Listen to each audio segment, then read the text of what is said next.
Jai Gurudev, everybody. What a privilege and what a beautiful thing to be together and discuss the deepest truths of the existence. Now, in that journey of life,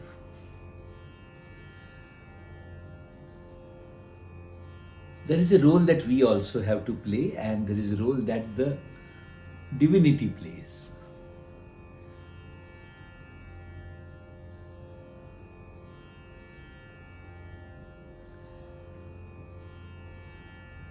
Many times I see those who believe that the divinity is taking care of everything sometimes lose the awareness about what is your own role in it. What is the role of your own free will, your own commitments, your own hard work, I call it. I call it committed, skillful efforts.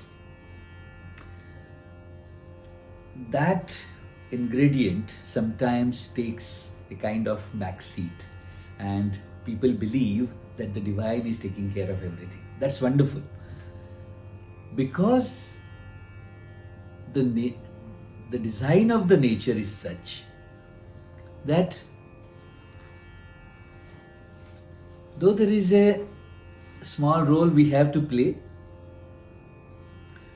most of the things are being governed by this generator G, operator O, destroyer D, God, God, the divine energy. Look at your own life. Look at your own journey of hundreds and thousands of lifetimes. From this physical body to the breath to mind, intelligence, memory, ego of the inner world, and the people, situations, and things of the outer world. How much of a role do we have to play from our sides? You will see a small role, very little. Most of the things are being offered as a gift. Look at the body. These eyes and ears and nose and tongue and the skin. Through these five senses, we are able to experience world. Have we made them? No.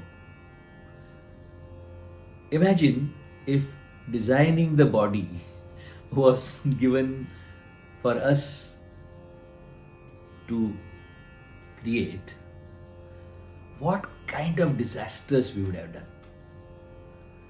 Some divine energy, some unseen force, the omnipotent, omnipresent, omniscient entity is already creating the body, and it is giving to us like a gift.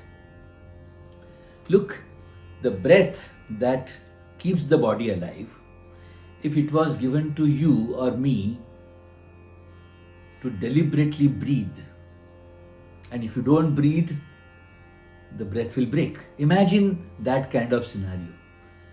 Disasters would have happened. In the process of getting angry at somebody, we would have forgotten to breathe and poof, conked off.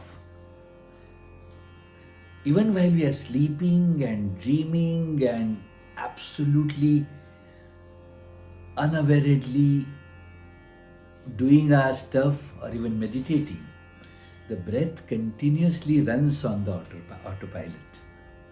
It's a gift given to us by the nature, by the divine. Same way, look at the turning points of your life. I'm really not saying only divine works. I'm saying we have a small role to play in it. But most of the work, I would say in the ratio, 99.99 is already happening on its own. Look at these beautiful people whom we get as a gift, ready-made package for us to love and connect and have fun with and feel secured about. Look, everything that is around you, have we created it? No. The food that we eat, the fruits, the colors, this divine fabric which is running the whole game. And in that, we have a small role to play. Let's come to that role now. Having acknowledged that, I would say 99.99 is given to us by the divine. Our role, individual contribution is 0.01%. But there is a beautiful dynamics there. Imagine a picture, a scene where small little dots are creating the whole picture. I would say almost the whole picture is getting developed and uncovered in front of you, moment to moment to moment to moment. There is a color box in front of you, and you have to pick up a particular color and put one dot of that color in that picture. But the beauty is, whichever dot you choose to put, whichever color you choose to use, the whole picture appears to be of that color for that moment. I hope I am able to explain what I mean. In this divine play of life, moment to moment to moment to moment, I am saying, what flavor you allow to develop in your inner world, the life appears to be of that flavor for that moment. And we as human beings, learning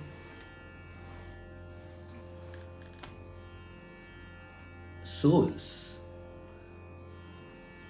we have that choice every single moment to choose what flavor, what color you want to keep and which one you want to drop from your consciousness. The nature has already given that ability to us, as we have discussed before in these 5 sessions that we have done so far. The ability to invoke any flavor at will is already there with us.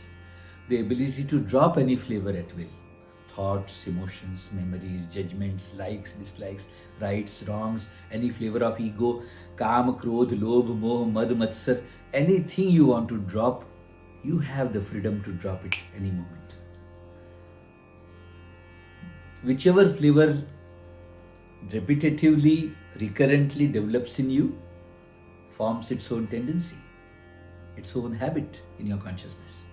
Whichever habit has got developed because of some indulgences of the past, if you keep dropping that flavor repetitively, that habit will also go away.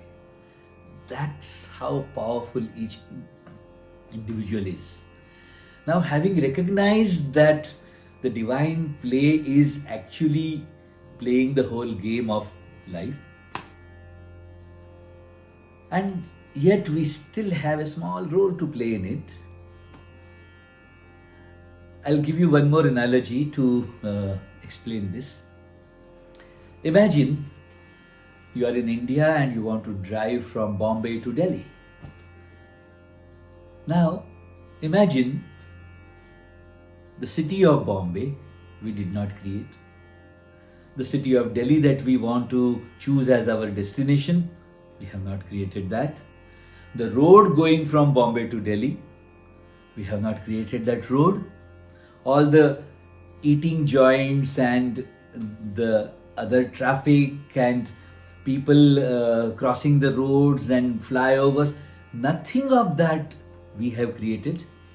The car that we are going to choose to drive from Bombay to Delhi, that car also we have not created. But yet, The accelerator, brake, clutch, gear, steering wheel, horn, lights, wipers, these instruments to run the car are given to us to operate. Now, a skillful expert driver fine-tuning his car covers the same distance so beautifully, so quickly, so effortlessly, almost celebrating while they are taking that journey.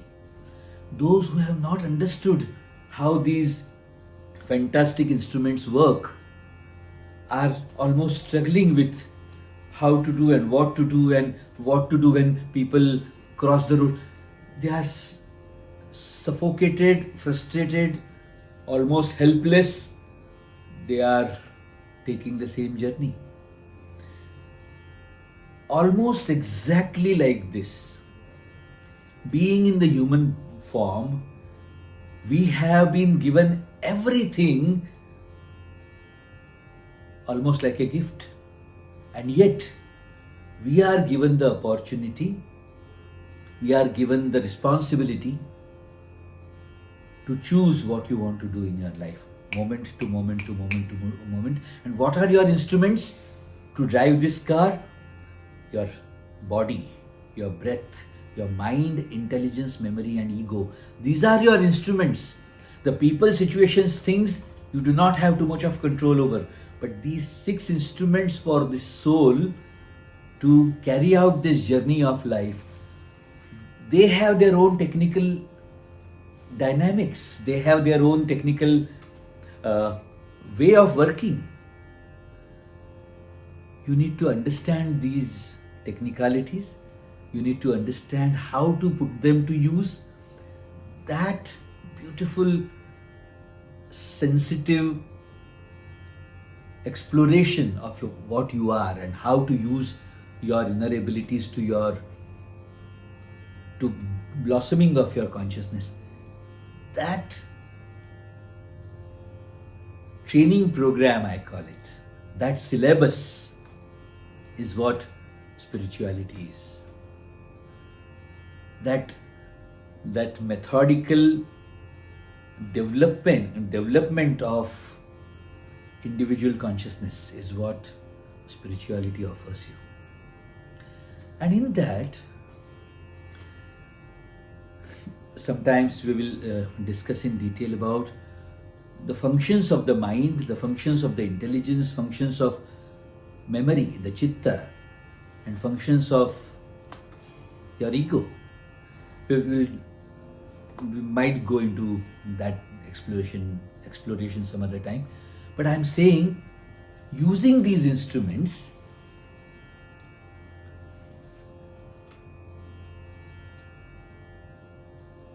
I would say the importance of generating your own commitments, your own nishchayas, your own sankalpas is what we should discuss now.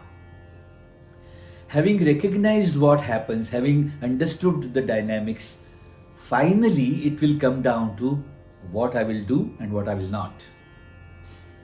Creating that list, that formula of do's and don'ts is what I call commitments. Now,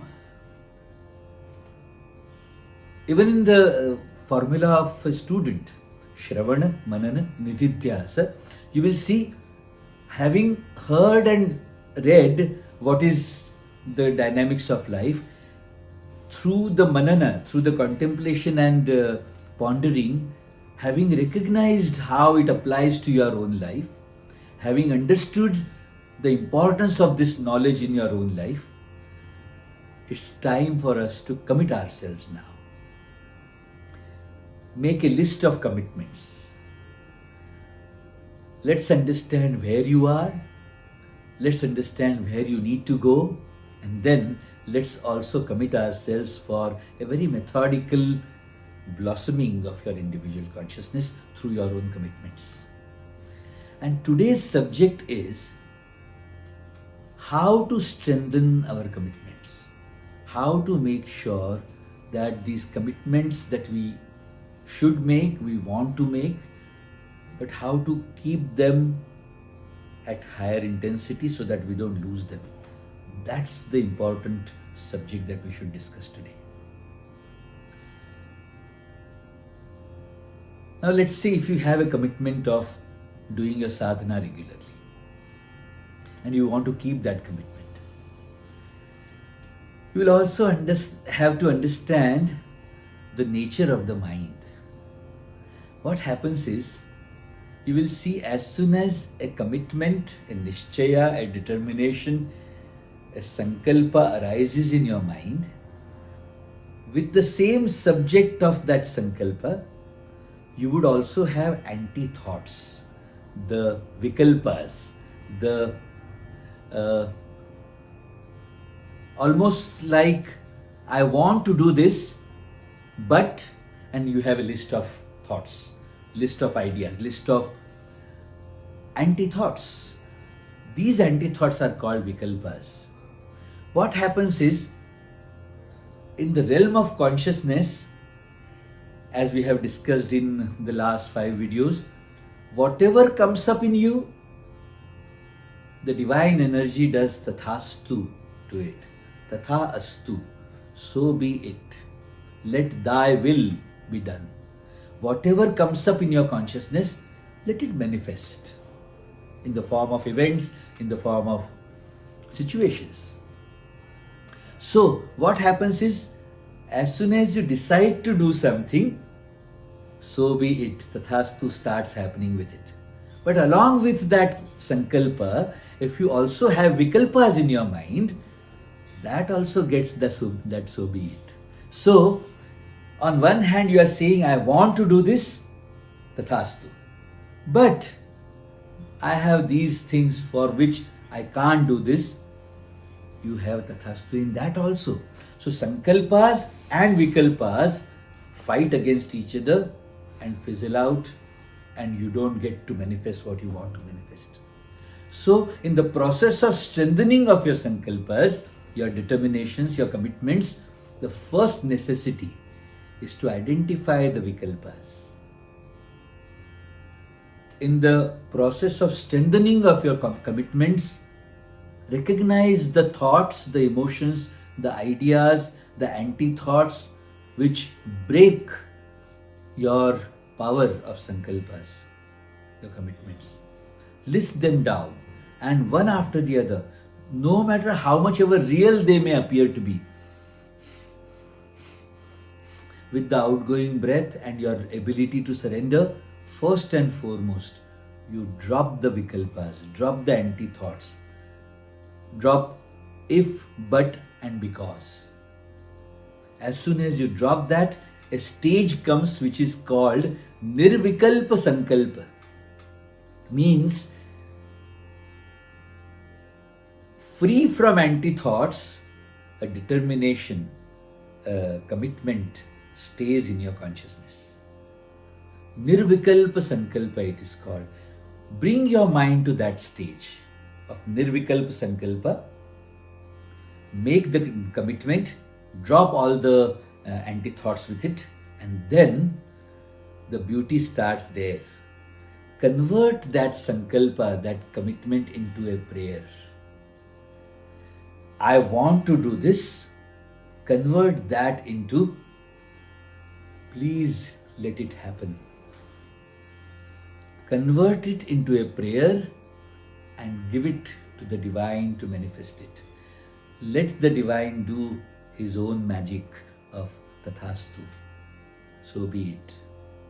I am saying, keeping the sankalpa in your consciousness can make you feverish and wanting and desiring and restless. If that sankalpa has a vikalpa, it will completely break your commitment continuously. So first free your mind from vikalpas, convert those sankalpas into prayers and give them up. I am saying give it up. Don't give it up. Give it up for the divine to do his own magic and manifest it in the form of reality. That's the skill, that's the sensitive process for a devotee to manifest and create his or her own reality. Anything that you want for your life, the divine energy is poised to fulfill all your desires.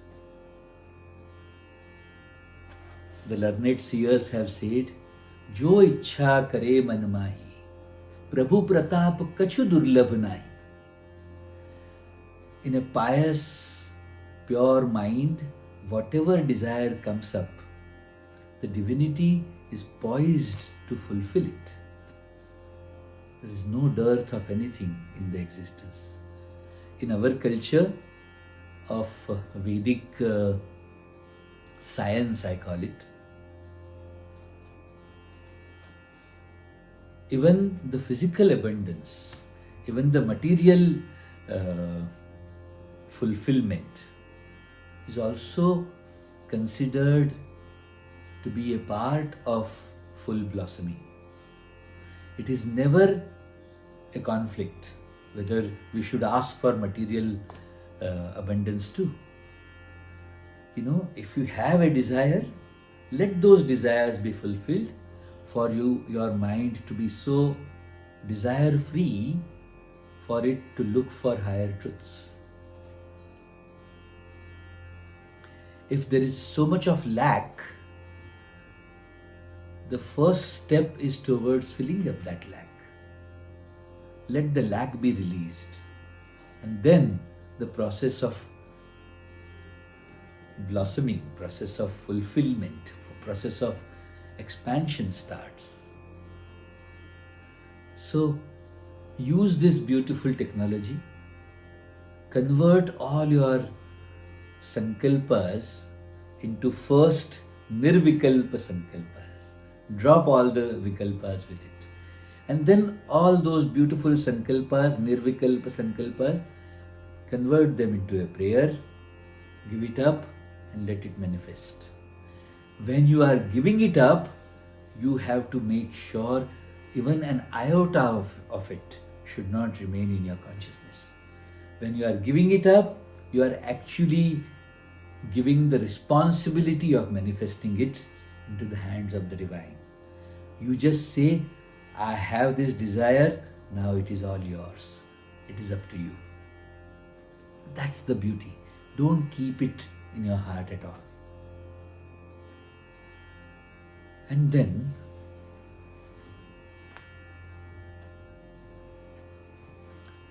I would say, first make a list. What do you need to be free from? Second, prioritize them. Let's say, for example, if you have 5 things, 7 things, 10 things that you need to achieve in this lifetime. And these sankalpas, these commitments can be of 2 steps. Either some negativity that you want to be free from, so negative to neutral is the first step. Second, you want to invoke some beauty in your life, include some beautiful benevolent activity in your life that is neutral to positive. In that negative to neutral or neutral to positive, in these 2 steps, if you have a list of, let's say, 15 items, 20 items that you want for your own life, give them priorities according to the value you feel these items have in your life. Take just 3 or 4, maximum 5 at a time. Take 5 sankalpas, 4 sankalpas, something that you should feel comfortable. Yes, this much I will be able to do. First, make a list of them, prioritize them, 3, 4 or 5. At a time you take them up, go behind them. Convert those sankalpas into prayers, give them up, and then whatever you have decided to do, attach that sankalpa with something that you will anyway do in your life. What I mean is, if you have a sankalpa of, let's say, sadhana, if you have a sankalpa of some seva, you have taken some seva project and every day you have to do so much, I'm saying connect that, attach that sankalpa of seva or sadhana with some activity of your life that you anyway want to do, anyway you will do. For example, attach your sankalpa for sadhana with your breakfast. What I mean is, till you do not finish your sadhana, you will not have your breakfast. That should be your sankalpa. So because it's time for you to do the breakfast, you will first do your sadhana and then do your breakfast. If you do not attach that, you go and eat your breakfast, I am promising you that day's sadhana will be gone. If you have a seva sankalpa, attach it to your dinner. Once I will finish this seva, then I will have my dinner. Because it's time is approaching for your dinner, you will first go towards your seva, finish it, and then go for your dinner. If you do not attach this benevolent activities with some stake, sometimes your mind plays its own tricks. Don't fall for these tricks. I am saying, make sankalpas, drop vikalpas, convert it into a prayer, give it up for the divine to manifest, and then what is the role that you have to play? You go behind them, attach them, the sankalpas, with some stake, some activity that you will anyway do in your life. Attach your sadhana with your breakfast. You will have breakfast only after you finish your sadhana. You will have your dinner only after you finish your seva on the daily basis, for that to manifest in your life and see the magic. In this lifetime alone, with this committed, skillful efforts, you will be able to manifest anything and everything that you want for your own life. Lots of love. Jai Gurudev.